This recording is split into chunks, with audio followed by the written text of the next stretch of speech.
going on, kids? Pastor Jacob here with another LifeGroup video. I hope you're all having a wonderful day. We are getting closer and closer to Easter, which means we're nearing the end of Jesus' life and ministry on earth. But that's okay, because that's how it was supposed to happen. Today, our lesson is in Matthew chapter 21, and we're looking at what is called the triumphal entry, also known as Palm Sunday. Take a minute and find Matthew 21. Jesus was on his way to Jerusalem with his disciples. This was leading up to the last week Jesus was going to be with his disciples before he was going to die on the cross. As they approached Jerusalem, Jesus tells a couple of disciples, go to the village close by. They would find a donkey and her colt, which was a baby donkey, tied up. They're to tell the owner if he asks that the Lord needs them. The owner would then let them take the donkey and the colt. Now this may seem a little weird. Why would Jesus ask for a donkey and her colt? It just seems kind of out of nowhere. But what Jesus was actually doing is he was fulfilling a prophecy. A prophecy is something that someone predicted a long time ago. Hundreds of years earlier, a prophet named Zechariah said, tell daughter Zion, look, your king is coming to you, gentle and mounted on a donkey, even on a colt, the foal of a beast of burden. Jesus was the king that Zechariah talked about, and he knew that he needed to come on that colt. So the disciples went and they did just as Jesus said. They got the donkey and brought them back. Jesus then got on the colt and rode to Jerusalem. But then something started to happen. A large crowd began to gather outside of Jerusalem, and they began throwing their robes on the ground before Jesus, and then grabbed some big old palm branches and laid them on the road before Jesus as well. This is why we call this day Palm Sunday. As Jesus was entering the temple, people were shouting, Hosanna to the Son of David. He who comes in the name of the Lord is the blessed one. People were praising Jesus, and they were saying that he is the Messiah, the coming King that they had been waiting for. But remember, in just a week, Jesus will be put on the cross. And a lot of these people who are praising Jesus will probably be the ones screaming at Jesus and happy that he's on the cross. Once Jesus entered the city, he went to the temple. At the temple, there were some people selling doves and exchanging foreign money there. Jesus got so angry that he began to flip tables and chairs, and he told them that they had turned this place of prayer and turned it into a den of thieves. You see, kids, what these people were doing was they were charging people a crazy amount of money to buy sacrifices for God. People were coming from really far away to worship God. And then with these people charging them crazy amounts, they were making it very hard for these people who just wanted to worship. Jesus got really mad at this because he knows how important it is for everyone to spend time worshiping God.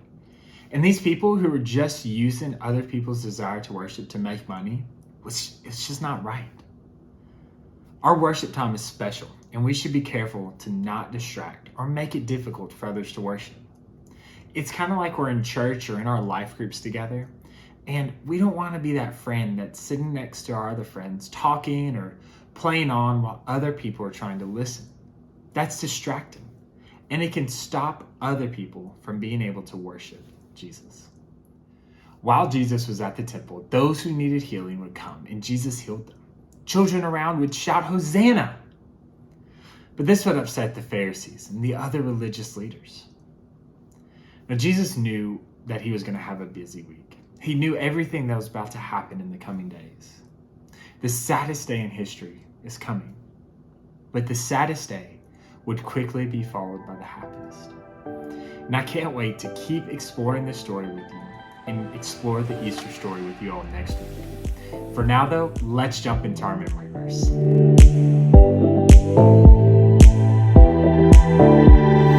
It's memory verse time. Who remembers where to find our memory verse for the month of March? We are 4 weeks in, so I bet you all are pretty good at finding exactly where our memory verse is. Our memory verse is 1 John 4:9.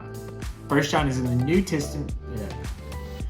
1 John is in the New Testament and is all the way towards the back of your Bible. Take a minute and find 1 John 4:9. Let's practice our motions for this verse together. God's love was revealed among us in this way, that God sent his one and only Son into the world so that we might live through him. 1 John 4:9. Great job. I know you guys are doing a really great job of memorizing this verse. You keep it up. And now, let's get ready to jump into craft time.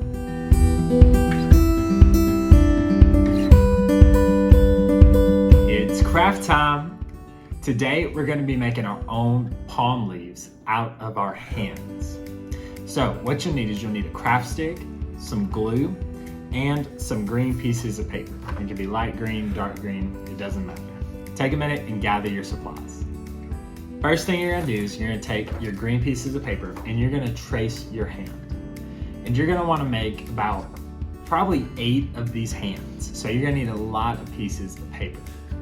After you trace your hand, you're gonna cut it out with your scissors.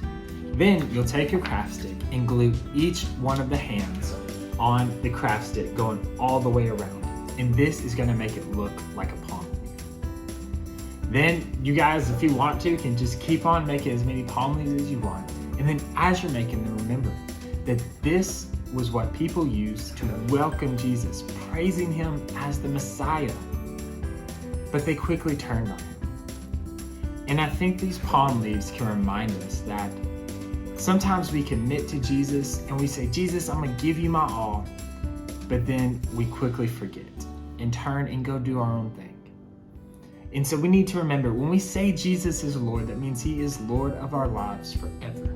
Not just for a day or a week, but always. So I hope these palm leaves work as a reminder that God is always in control and that we need to trust and obey him. I hope you all have fun making your palm leaves, and I'll see you all next week for Easter. Bye.